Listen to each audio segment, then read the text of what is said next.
Hello my dear student, welcome to my YouTube channel Shiksha with Asha. जैसे कि आप सभी लोग जानते हैं, मैं आपको ज्योग्राफी कवर करने जा रही हूँ, जिसमें अभी तक मैंने आपको 6 से लेकर 9 तक की ज्योग्राफी कंप्लीट करवा चुकी हूँ। और अब हमारी सीरीज़ चल रही है 10th क्लास की, जिसमें आज हम पढ़ेंगे चैप्टर नंबर 5।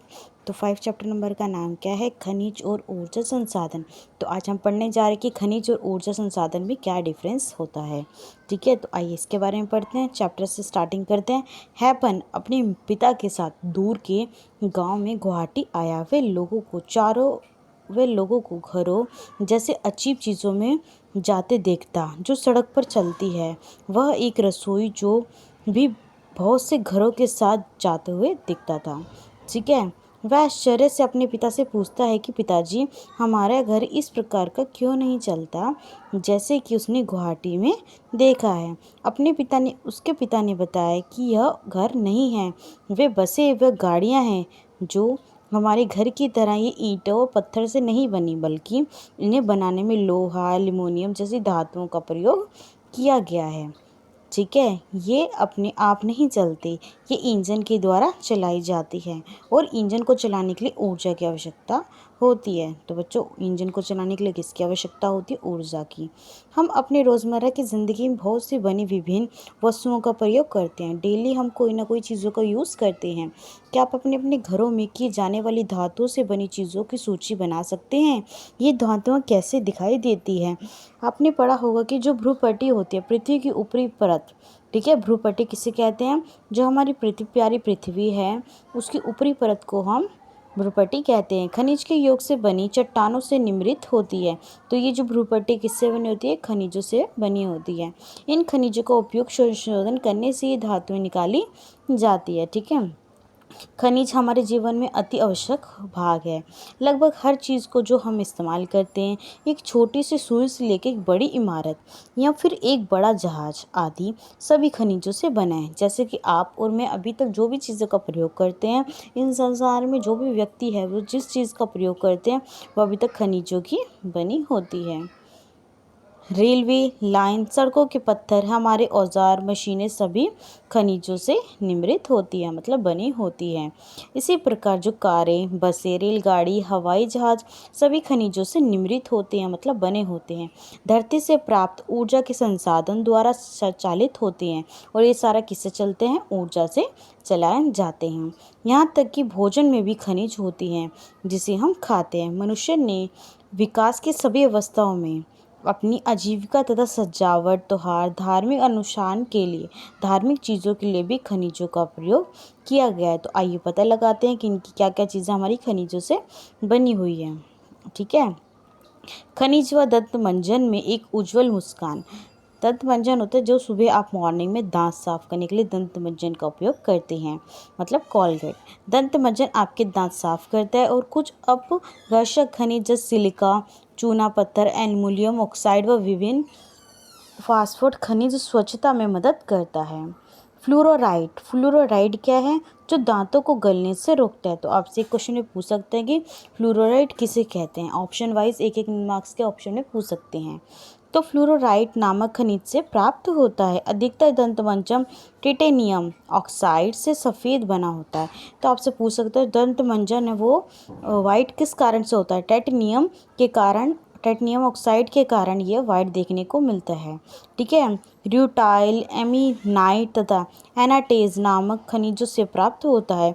कुछ दंतमंजन जो चमक प्रदान करते हैं, मतलब एकदम से वाइटनेस प्रदान करते हैं, उनका यह एक अभ्रक होता है। टूथब्रश व पेस्ट की ट्यूब पेट्रोलियम से प्राप्त प्लास्टिक से बनी होती है। अब ये बताइए कि ये खनिज कहाँ पाए जाते हैं? तो आइए पता लगाते हैं कि सारे खनिज कहाँ देखने को मिलते हैं। ज़रा ध्यान से सोचें और बताइए कि रोशनी देने वाले बल्ब में कितनी खनिज प्रयुक्त होती हैं? आयरन, तो मैं आपको इसका आंसर बता रही हूँ, आयरन, मैग्नीशियम इसमें पाया जाता है। सभी जीव वस्तुओं को खनिज की आवश्यकता होती है। तो किन कारणों से सभी जीव जंतुओं को खनिज की आवश्यकता होती है? तो खनिज के बिना जीवन प्रक्रिया चल ही नहीं सकती। हर एक लेवल पर हर एक किसी के लिए, चाहे छोटा बच्चा हो, चाहे बड़े से बड़ा या बूढ़ा क्यों ना हो, उन सभी को खनिज की ज़रूरत होती है। हमारे कुल पौष्टिक उपहार का 0.3% भाग भी खनिज है। यद्यपि ये इतने महत्वपूर्ण और गुणकारी हैं कि इनके बिना हम 99.7% भोज्य पदार्थ का उपयोग करने में असमर्थ होंगे, मतलब इसका उपयोग नहीं कर पाएंगे। ज़रा सोचिए कि बताइए, जो भोज्य पदार्थ और अंकित पोषक तत्वों को इकट्ठा करना है उसके बारे में जानते हैं। सबसे इम्पोर्टेंट क्वेश्चन, जो हमारा चैप्टर भी है खनिज, तो हमारा चैप्टर क्वेश्चन है कि खनिज क्या है। सबसे इम्पॉर्टेंट क्वेश्चन है हमारे 10th क्लास के बच्चों के लिए, तो सबसे इम्पॉर्टेंट क्वेश्चन है कि खनिज क्या होता है। अक्सर बार ये एग्जाम में पूछा गया है। भूविज्ञानिक के अनुसार खनिज एक प्राकृतिक रूप से विद्यमान स्वरूप है कि हमें नेचुरल तरीके से खनिज प्राप्त हुआ है, लोगों ने नहीं बनाया, ठीक है, जिसकी एक निश्चित आंतरिक संरचना है, एक उसकी संरचना भी है। खनिज प्राकृतिक में अनेक रूप में पाई जाती है। जो हमारे खनिज है वो अलग अलग तरह से पाए जाते हैं, ठीक है, जिसमें कोई कठोर हीरा होता है और नर्म चूना, ये सब सम्मिलित है। मतलब चूना और एक हीरा भी हमारे खनिज है, ठीक है। तो आइए नेक्स्ट चलते हैं, खनिज के बारे में और जानकारी उपलब्ध करते हैं। आप चट्टानों के विषय में पहले ही पढ़ चुके हैं। चट्टानों खनिजों के स्वरूप तत्व के यौगिक है। जो खनिज है वो चट्टानों से ही मोस्टली निर्मित होती है। कुछ चट्टानें जैसे चूना पत्थर केवल एक ही खनिज से बने होते हैं, लेकिन अधिकतर चट्टान विभिन्न अनुपातों के अनेक खनिजों का प्रयोग करते हैं। यद्यपि 2000 वर्ष से अधिक खनिजों की पहचान की जा चुकी है। अभी तक हमारे पृथ्वी पर 2000 खनिज पाए जाते हैं, ठीक है। 1 मार्क्स के क्वेश्चन में अभी आपसे पूछ सकते हैं कि अभी तक प्रेजेंट में कितने खनिज मिले हैं। लेकिन अधिकतर चट्टानों में कुछ केवल खनिजों की बहुतायत है, मतलब कुछ की ही पहचान की गई है। एक खनिज विशेष जो निश्चित तत्वों का योग होता है, उन तत्वों का निर्माण उस समय के भौतिक व रासायनिक परिस्थितियों का निर्माण करते हैं। इसके फलस्वरूप ही खनिजों में विविध रंग, कठोरता होती है, कोई सॉफ्ट होते हैं, कोई चमक वाले होते हैं, किसी घनत्व होता है और विविध क्रिस्टल उसमें पाए जाते हैं। भूवैज्ञानिक इन्हीं विशेषताओं के आधार पर खनिजों का वर्गीकरण, जो वैज्ञानिक होते हैं भूमि के बारे में लिखते हैं, स्टडी करते हैं, वो इन्हीं आधार पर उसको बांटते हैं कि उनका रंग कैसा है, वो सॉफ्ट है या कठोर है, चमक है कि बेजान है, घनत्व उसका कितना है, कितना क्रिस्टल उसमें पाया जाता है, उसमें क्या क्या चीज़ें उपस्थित होती हैं। तो इसके बारे में जानकारी हमें देते हैं। अब हम पढ़ने जा रहे हैं भूगोलविदों व भूवैज्ञानिकों द्वारा खनिज का अध्ययन। जो भी मैंने बताया आपको कि भूवैज्ञानिकों द्वारा खनिज का अध्ययन किस प्रकार होता है। भूगोलविद स्थलीय कृति की बेहतर जानकारी हेतु खनिजों के अध्ययन भूपृष्ठ के अंश के रूप में करते हैं। भूलोवेतना खनिज संसाधनों के वितरण, उसके बारे में जानकारी हासिल करते हैं। वो खनिज से संबंध आर्थिक क्रियाओं में ज़्यादा रुचि रखती हैं, परंतु एक भूवैज्ञानिक खनिजों का निर्माण प्रक्रिया, उनकी आयु, खनिजों के भौतिक और रासायनिक संगठनों के संबंध विषयों की जानकारी रखती हैं कि उसकी वो जो खनिज है वो कितने टाइम पीरियड तक वो चल सकता है। तो ये सब भूवैज्ञानिक बताते हैं। सामान्य व वाणिज्यिक व्यापार उद्देश्य हेतु खनिज निम्न प्रकार के वर्गीकृत किए जाते हैं। जो हमारे खनिज है वो निम्न तरीके से बांटे गए हैं। तो खनिजों के वितरण के बारे में पढ़ेंगे। सबसे पहले खनिज है। खनिज हमारा धात्विक होता है, अधात्विक होता है और ऊर्जा खनिज वाले पाए जाते हैं, ठीक है। अब धात्विक क्या है, तो धात्विक के बारे में पढ़ेंगे हम। सबसे पहले लोहा धातु, इसमें धात्विक हमारे 3 तरह के होते हैं, लोहा धातु, अलोहा धातु और बहुमूल्य धातु, ठीक है, मतलब खनिज। तो लोहा धातु क्या होता है, ये 1 मार्क्स में पूछ सकते हैं। तो लोहा धातु जिसमें लोहा का अंश होता है, मतलब लोहे के कुछ पॉइंट्स पाए जाते हैं, जैसे लोहा, यस्क, मैग्नीज में भी लोहा पाया जाता है, निकल में, कोबाल्ट में आदि में लोहा देखने को मिलता है।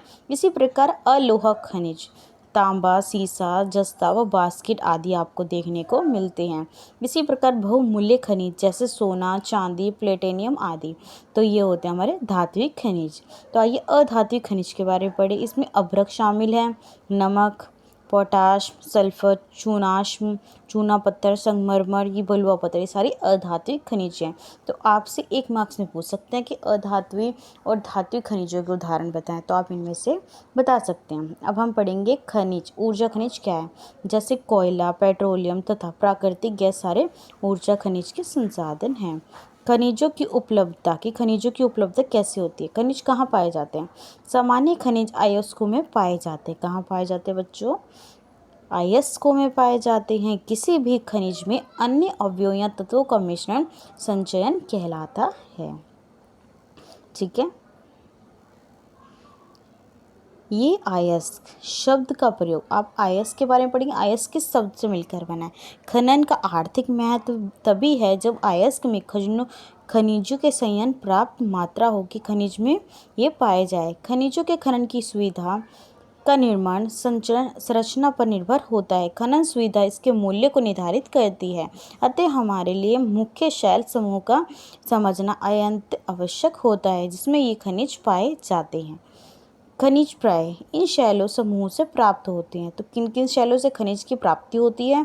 अग्नेय और क्रांतीय शैल में खनिजों दरारों जोड़ों भ्रंशों में मिलते हैं। छोटे जमाव शिरों के रूप में और बहते जमाव परत के रूप में ये देखने को मिलते हैं। इनका निर्माण अधिकतर उस समय होता है जब ये तरल गैसीय अवस्था में देखने को भूपृष्ठ पर मिलते हैं। तो इसका उपयोग कब होता है? ये कब बनते हैं? जब ये तरल अवस्था में पाए जाएं या गैसीय अवस्था में आपको देखने को मिले। ठीक है। और धकेले जाते ऊपर और हुए ठंडे होकर ये जम जाते हैं। कुछ धातुई खनिज जस्ता तांबा जिंक और सीसा आदि इसी तरह के शिराओं व जमाव के रूप में प्राप्त होते हैं। अब अनेक खनिज अवसादी चट्टानों की अनेक खनिजों परतों में पाए जाते हैं। अलग अलग तरह के खनिज होते हैं। कोई परतों में होते हैं, कोई तरल पदार्थ में पाया जाता है। इसका निर्माण क्षैतिज परतों में निक्षेपण संचयन व जमाव के परिणाम के द्वारा होता है। कोयला कुछ अन्य प्रकार के लोहा अयस्क का निर्माण लंबी अवधि तक देखने को मिलता है और ऊष्मा व दबाव के परिणाम है। अवसादी चट्टानों में दूसरी श्रेणी के खनिजों में जिप्सम पोटेशियम नमक सोडियम सम्मिलित है। इसका निर्माण विशेषकर शुष्क प्रदेशों में वाष्पीकरण के फलस्वरूप देखने को मिलता है। अब है खनिजों के निर्माण की एक अन्य विधि और भी है जिसे धरातल चट्टानों का अपघटन कहते हैं। चट्टानों के घुलनशील तत्वों के अपरदन के पश्चात अयस्क वाली अवशिष्ट चट्टानें ही रह जाती है। बाकी बची हुई अयस्क वाली चट्टानें रह जाती है जिसमें बास्केट का निर्माण इस प्रकार होता है। जो चट्टानें अवशेष अयस्क वाली रह जाती है उससे बॉक्साइट का निर्माण होता है। नेक्स्ट स्टेप हमारा पहाड़ियों के आधार पर घाटी तल की रेत में जलोढ़ जमाव के रूप में कुछ खनिज पाए जाते हैं जिसे निक्षेप या प्लेसर निक्षेप के नाम से जाना जाता है। इसे प्रायसी खनिज होते हैं जो जल द्वारा घर्षित नहीं होते। इन खनिजों में सोना चांदी टीन व प्लेटिनियम प्रमुख रूप से देखने को मिलता है। महासागरीय जल में भी विशाल मात्रा में खनिज पाए जाते हैं। जो महासागरीय जो आपने सुना कॉन्टिनेंट होता है उसमें भी हमें खनिज देखने को मिलता है। जो भी समुद्री जल होता है उसमें आपको खनिज देखने को मिलेगा। लेकिन इनमें से अधिकांश के व्यापार के रूप में विस्तृत होने के कारण इसकी आर्थिक सहायता कम होती जा रही है। मतलब व्यापार के कारण इसकी जो खनिज है वो कम होते जा रहे हैं। फिर भी सामान्य नमक मैग्नीशियम ब्रोमीन ज़्यादातर समुद्री जल से ही ड्राइव्ड होता है, मतलब वहाँ पे पाया जाता है। महासागरीय तली भी मैग्नीशियम ग्रंथिकाओं नूडल्स में धनी होती है। ठीक है। अब हम पढ़ेंगे रोचक तथ्य। क्या है ये रोचक तथ्य? आइए जानते हैं। रैट होल क्या है? रैट होल खनन, इसे आप क्या जानते हैं? भारत में अधिकांश खनिज राष्ट्रीयकृत और इसका निष्करण सरकारी अनुमति के पश्चात ही संभव है। तो रेट होल क्या होता है? जिस पे सरकार की मोहर लगी हो, सरकार के द्वारा ही खनिज निकला हो। किंतु उत्तरी पूर्व भारत के अधिकांश जनजातीय क्षेत्रों में खनिजों का स्वामित्व व्यक्तिगत व समुद्रियों से प्राप्त होता है। मेघालय में कोयला लोहा अयस्क चूना पत्थर व डोलामाइट के विशेष निक्षेप पाए जाते हैं। तो यहाँ पे लोहा भी मिलता है देखने को मेघालय में। चूना अयस्क डोलोमाइट विशेष निक्षेप पाए जाते हैं। जो वाई व चेरापूंजी में कोयला का खनन परिवार के सदस्यों द्वारा एक लंबी संकीर्ण सुरंग के रूप में देखने को मिलता है जिसे हम रेट होल के नाम से कहते हैं। मतलब एक प्रकार की सुरंग होती है। जरा ध्यान से सोचिए, एक खुली खदान जिसे ओपन पिट माइन कहते हैं, उत्खनन व एक शाफ्ट युक्त भूमिगत मैदान में क्या अंतर होता है? आइए इसके डिफरेंस के बारे में सोचते हैं। भारत अच्छे व विविध प्रकार के खनिज संसाधनों से सौभाग्यशाली, यद्यपि इनका वितरण असामान्य मोटे तौर पर प्रायद्वीपीय चट्टानों में कोयला धात्विक खनिज, अभ्रक व अन्य अधात्विक खनिजों के अधिकांश ब्रह्मांड संचित होते हैं। प्रायद्वीपीय के पश्चिम और पूर्वी प्रदेशों और गुजरात के और असम की तलछटी चट्टानों में अधिकांश खनिज तेल निक्षेपित पाए जाते हैं। और प्रायद्वीपीय शैल क्रम के साथ राजस्थान में अनेक अलोहा खनिज पाए जाते हैं। तो राजस्थान में कौन से खनिज पाए जाते हैं? अलोहा खनिज। ठीक है। उत्तरी भारत के विस्तृत जलोढ़ मैदान आर्थिक महत्व खनिज से लगभग विहीन होते हैं, मतलब वहाँ पे खनिज पाया ही नहीं जाता। यह विभिन्नताएं खनिजों की रचना में अंतर्गत भूगर्भीय रचना, संरचना, प्रक्रिया और समय के कारण होते हैं। आइए अब हम भारत के कुछ मुख्य खनिजों के वितरण के बारे में अध्ययन करेंगे। मतलब जो भारत में अब खनिज पाए जाते हैं, अब उसके बारे में हम पढ़ने जा रहे हैं। तो ये सबसे इम्पोर्टेंट हो जाता है। सदैव स्मरण करें, मतलब सदैव याद रखें कि अयस्क में खनिज का साधारण उत्खनन की सुगमता और बाजार की निकटता सही संचय मतलब रिजर्व की आर्थिक जयता वेबिलिटी को प्रभावित करना महत्वपूर्ण भूमिका निभाती है। मतलब मांग की पूर्ति के लिए, अगर मांग होगी, हमारी डिमांड बढ़ती जाएगी, तो सभी विकल्पों में से संयोजन करना पड़ता है कि सबसे इम्पोर्टेंट खनिज किसको माना जाए। इसी प्रकार ऐसा हो जाना कि बाद में एक खनिज निक्षेप अथवा भंडार खदान में परिवर्तित हो जाता है। अब हम पढ़ेंगे सबसे इम्पोर्टेंट कि लोहा खनिज क्या है। लोहा खनिज धातु खनिज की कुल उत्पादन मूल्य का 3/4 भाग होता है। जैसे कोई धातु खनिज है, इसका 3/4 हमारा लोहा खनिज होता है, उसके अंदर पाया जाता है। ये धातु शोधन उद्योगों के विकास को मजबूत आधार प्रदान करती है। भारत अपनी घरेलू मांग को पूरा करने के पश्चात बड़ी मात्रा में धातु खनिज का निर्यात करता है। लोहा अयस्क क्या है? आयरन और लोहा अयस्क एक आधारभूत खनिज है जो तथा औद्योगिक होती है। तो आइए पता करते हैं कि जो हमारी उड़ीसा में 33% लोहा अयस्क पाया जाता है, झारखंड में हमारा 28%, छत्तीसगढ़ में 19% और कर्नाटका में मेरा 11%, और जो अन्य देश है वहाँ पर 9% हमारा देखने लोहा अयस्क पाया जाता है। नेक्स्ट स्टेप हमारा क्या आप जानते हैं कन्नड़ भाषा में कुद्रे शब्द का अर्थ होता है घोड़ा। कर्नाटका के पश्चिम घाट की सबसे ऊंची चोटी घोड़े के मुख्य से मिलती जुलती होती है, मतलब घोड़े के जैसे मुख से, मतलब मुंह से मिलती जुलती हुई होती है। बेलाडीला की पहाड़ियाँ बैल के डील मतलब हम्प से मिलती जुलती होती है, जिसके कारण इसका नाम पड़ा है। ठीक है, कन्नड़ पड़ा है। विकास की रीढ़ है, ठीक है, इसे विकास की रीढ़ कहते हैं। भारत में अयस्क के विपुल साधन में विद्यमान होते हैं और पाए जाते हैं। भारत की उच्च कोटि के लोहा अयस्क युक्त लोहा अयस्क से धनी होते हैं। मैग्नेटाइट सर्वोत्तम प्रकार का लोहा अयस्क होता है। तो आपसे एक मार्क्स में पूछ सकते हैं कि लोहा अयस्क का एक सर्वोत्तम उदाहरण कौन सा है? तो मैग्नेटाइट इसका उदाहरण है। 70% लोहांश पाया जाता है। तो इसमें कितना प्रतिशत लोहा पाया जाता है? 70%। ठीक है, इसमें सर्वश्रेष्ठ चुंबकीय गुण होता है। इसमें चुंबक गुण भी पाया जाता है क्योंकि लोहा का पदार्थ है जो विद्युत उद्योग में विशेष रूप से उपयोगी होता है। हेमटाइट सर्वाधिक महत्वपूर्ण औद्योगिक लोहा अयस्क होता है जिसका अधिकतम मात्रा में उपयोग हुआ है, किंतु इसमें लोहांश की मात्रा मैग्नेटाइट की अपेक्षा थोड़ी सी कम होती है। इसमें 50 से लेकर 60% तक लोहा पाया जाता है। भारत में लोहा अयस्क की पेटियाँ कहाँ हैं? सबसे पहली पेटी है ओडिशा झारखंड पेटी, मतलब ओडिशा में उच्च कोटि में हेमाटाइट किस्म का लोहा पाया जाता है जो कि मयूरभंज व केंदुझर जिले में बादाम पहाड़ी खादों से निकला जाता है। इसी से झारखंड के सिंहभूम जिले में गुआ, नोआ मुंडी व हेमाटाइट अयस्क का खनन देखने को मिलता है। यह दुर्ग बस्त चंद्रपुर पेटी, मतलब दुर्ग बस्त कहाँ है? चंद्रपुर में देखने को मिलती है। ठीक है, यह पेटी महाराष्ट्र छत्तीसगढ़ राज्य के अंतर्गत पाई जाती है। छत्तीसगढ़ के बस्तर जिले में बेलाडीला पहाड़ियाँ श्रृंखला में अति उत्तम कोटि का हेमाटाइट देखने को मिलता है। इसी सर्वोत्तम लोहा के 40% जमाव मिलते हैं, 14 जमाव देखने को मिलते हैं। इस इस्पात बनाने में आवश्यक सर्वश्रेष्ठ भौतिक गुण विद्यमान होते हैं। इसमें अनेक प्रकार के गुण विद्यमान मतलब स्थिर रहते हैं।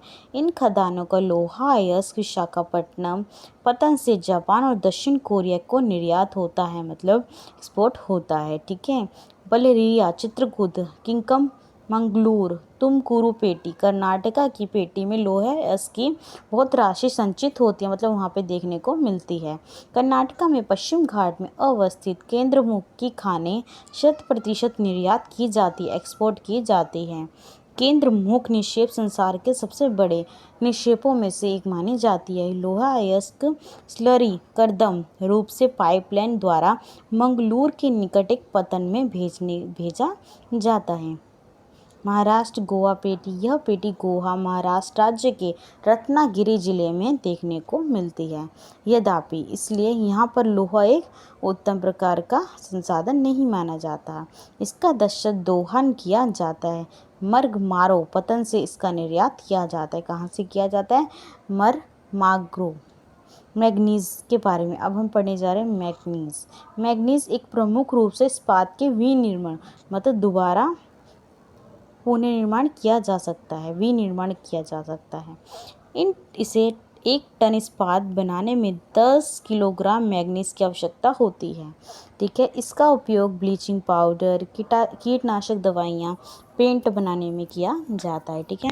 चाहे आप कीटनाशक दवाइयाँ बना रहे हो या ब्लीचिंग पाउडर बना रहे हो या पेंट करने में किया जाता है। क्या आपको पता था कि ब्लीचिंग पाउडर में मैग्नीज का प्रयोग करते हैं? किन किन बच्चों को पता था कि ब्लीचिंग पाउडर बनाने के लिए मैग्नीज का उपयोग करते हैं? ठीक है। जिन बच्चों को पता था वो हाँ बोलें, जिनको नहीं पता था वो कमेंट बॉक्स में नो बोलें। ठीक है। और कीटनाशक दवाइयाँ, पेंट बनाने में भी इसका उपयोग किया जाता है। इसी प्रकार से हम देखेंगे कि जो हमारा मैग्नीज है मध्य प्रदेश में 24%, उड़ीसा में हमारा 25%, कर्नाटका में 22% और अन्य देशों में हमारा 29% देखने को मिलता है।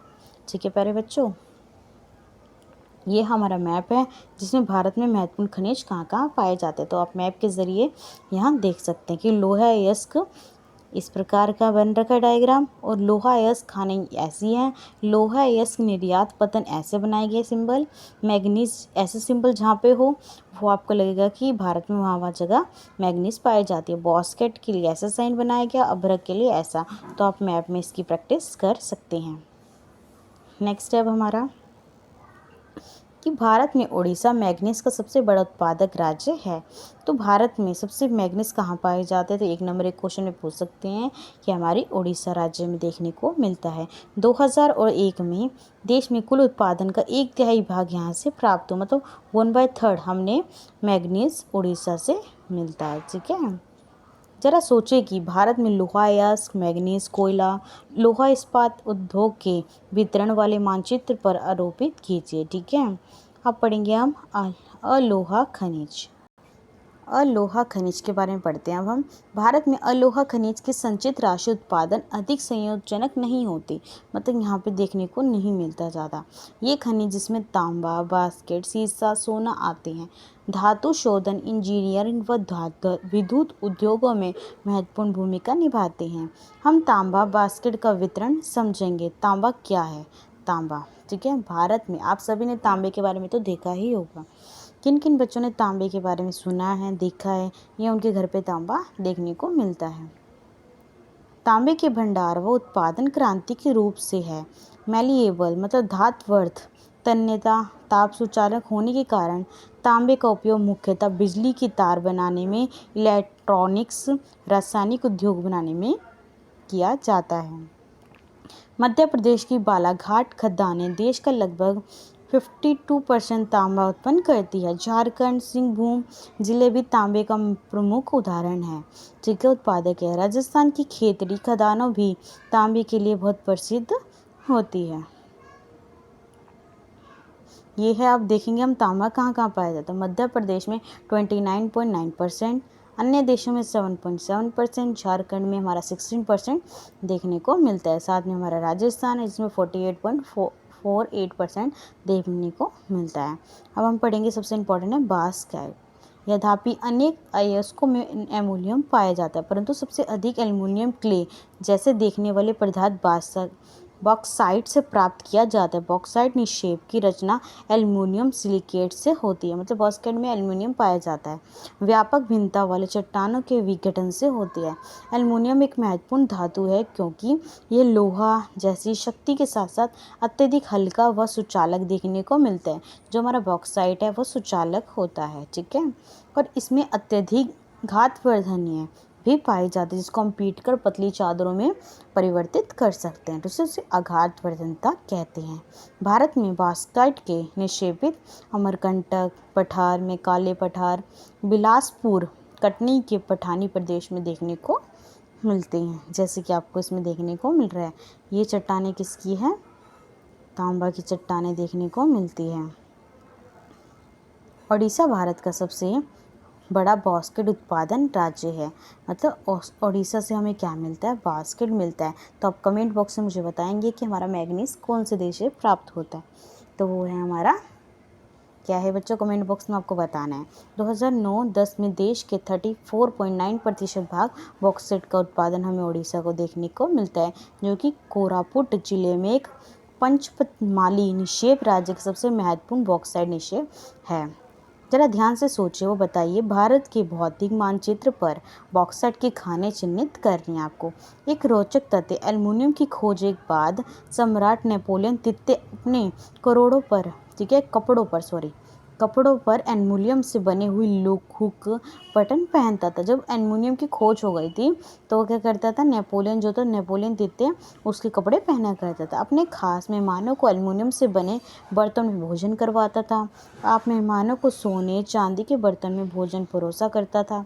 इस घटना के 30 वर्ष बाद पेरिस में भिखारियों के साथ एल्युमिनियम के बर्तन व आम बात की जाती थी। अधात्विक खनिज क्या है? अभ्रक एक ऐसा खनिज है जो प्लेटो पत्रण क्रम में पाया जाता है। इसके चादरों में विपाटन आसानी से हो जाता है। ये परतें इतनी महीन होती है, इतनी सॉफ्ट होती है कि इसकी 1000 परतें कुछ सेंटीमीटर ऊंचाई में समाहित हो जाती है। अभ्रक पारदर्शी काले, हरे, लाल, पीले अथवा भूरे रंग के हो सकते हैं। जो अभ्रक होते हैं वह अनेक प्रकार के देखने को मिलते हैं। इसके सर्वप्रथम पैरावैद्युत शक्ति, ठीक है, पैरावैद्युत शक्ति ऊर्जा रहस्य के गुणनाक, सिंहासन के गुण, उच्च वोल्टेज की प्रतियोगिता के कारण, मतलब इसका वोल्टेज बहुत हाई होता है। अभ्रक विद्युत इलेक्ट्रॉनिक उद्योग में प्रयुक्त होने वाले अपरिहार्य खनिज देखने को मिलते हैं। अभ्रक की निक्षेप छोटा नागपुर पठार के उत्तरी पठारी किनारों पर पाया जाता है। बिहार, झारखंड की कोरंडीमा, गया, हजारीबाग पेटी अग्रणी उत्पादन होती है। राजस्थान की मुख्य अभ्रक उत्पादन क्षेत्र अजमेर के पास है। आंध्र प्रदेश की नेल्लोर अभ्रक पेटी विदेश की महत्वपूर्ण उत्पादक पेटी है। अब हम पढ़ेंगे खनिज, चट्टानी खनिज, चूना पत्थर, ठीक है। चूना पत्थर क्या है? सबसे इंपॉर्टेंट है, बहुत बड़ी चूना पत्थर के बारे में एक आधा क्वेश्चन पूछा जाता है। चूना पत्थर कैल्शियम कार्बोनेट या मैग्नीशियम कार्बोनेट चट्टानों में पाया जाता है। चूना पत्थर किन किन से बना होता है? कैल्शियम कार्बोनेट या मैग्नीशियम कार्बोनेट से बना होता है। यह अधिकांशतः अवसादी चट्टानों में पाया जाता है। तो एक नंबर एक क्वेश्चन से पूछ सकते हैं कि चूना पत्थर कहाँ किस चट्टान से निर्मित होता है? तो अवसादी चट्टान से। चूना पत्थर सीमेंट उद्योग का आधारभूत कच्चा माल होता है। ये लोहा प्रगलन की भट्टी के लिए अनिवार्य होता है, जरूरी होता है। जरा सोचें और बताइए कि मानचित्र का अध्ययन करें तथा बताइए कि छोटा नागपुर क्षेत्र खनिजों का भंडार क्यों करना आवश्यक होता है। तो आंध्र प्रदेश में 20% हमारा आंध्र प्रदेश में देखने को मिलता है। क्या देखने को मिलता है बच्चों? अभी हमने पढ़ा चूना पत्थर, ठीक है, और अन्य देशों में 50% देखने को मिलता है, और हमारे कर्नाटका में 30% देखने को मिलता है, ठीक है। खनिजों के जोखिम के खतरों के बारे में हम पढ़ेंगे। क्या आपने कभी खनिजों के द्वारा आपके जीवन को सुविधाजनक बनाने के लिए किए अपने प्रयासों के बारे में सोचा है? खनन का खनिकों के स्वास्थ्य पर्यावरण का क्या प्रभाव पड़ता है? खनिजों से हमारे जीवन पर क्या प्रभाव पड़ता है? खदानों में काम करने वाले श्रमिक लगातार धूल, हानिकारक धुएं, सांस लेते हुए फेफड़े संबंधित बीमारियों के शिकार हो जाते हैं। आपने सुना जो लोग पेंट करते हैं ठीक है, उसमें भी कई केमिकल्स पाए जाते हैं जिससे वो लोग अक्सर बीमार हो जाते हैं।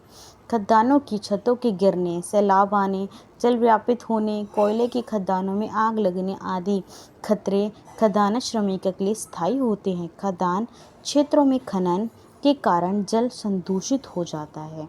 अपशिष्ट पदार्थों तथा खनिज तरल के मलबे के इकट्ठा होने से भूमि व मिट्टी, जो भूमि होती है और मिट्टी होती है, अवशेष हो जाती, काफ़ी नुकसान पहुंचाती है और ख़राब हो जाती है। इससे नदियों को प्रदूषण भी करती है। ठीक है प्यारे बच्चों, अब बच्चों इसके बारे में पढ़ेंगे हमारे सेकंड पार्ट में। ठीक है, thank you watching my YouTube channel Shiksha with Asha. Thank you so much.